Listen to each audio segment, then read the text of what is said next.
to an episode of The Secret Life of Artifacts. Today I'm standing in the archival area of the Westerville History Center and Museum at the Westerville Public Library. Here's where we store amazing artifacts that help tell the history of Westerville, objects that have been saved for years. Today I want to show you one specific artifact. This artifact was donated to us a few years ago, and it really helped enrich our understanding of Westerville's dry status. You see, in 1858, Westerville was a dry town, meaning that it didn't allow anyone to buy or sell alcohol. There was one exception, however, and that was for medicinal liquor. And there was a store or pharmacy uptown called Dixon and Woodward who took advantage of that exception. This object right here was found in the building at 34 North State Street where the pharmacy was located. We are storing it right in here in an acid-free box. One of the ways that we preserve objects is to keep them in a cool, dark area. Although I have the lights on today, they're not normally on. And inside here is an object that we've preserved. This object is from 1871, and in it are the business records of the pharmacy. This became very important to us because in the 1870s, we had what was known as the Westerville Whiskey Wars. The wars were pretty explosive.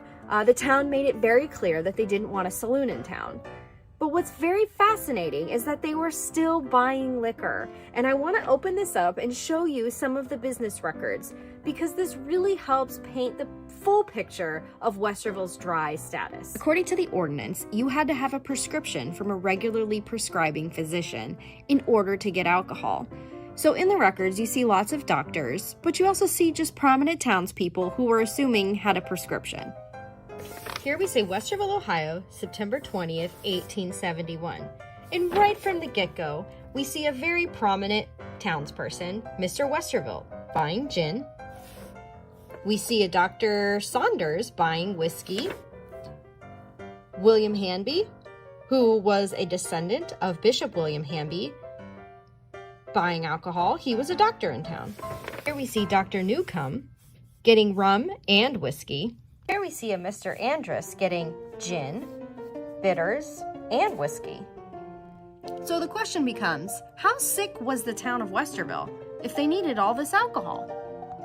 So you can see that there were prominent townspeople buying alcohol at the pharmacy at the same time that the Westerville Whiskey Wars were going on. So even though Westerville was dry, people were still buying liquor for medicinal purposes. So when we talk about Westerville's dry status, it's important to keep these facts in mind. We love receiving objects like this because it enriches our understanding of our history, as well as tells us the secrets. We always thought Westerville was pretty dry, bombing saloons, but they weren't so dry after all. They were buying a lot of liquor at their pharmacy. Thanks for joining us on The Secret Life of Artifacts, and we'll see you next time.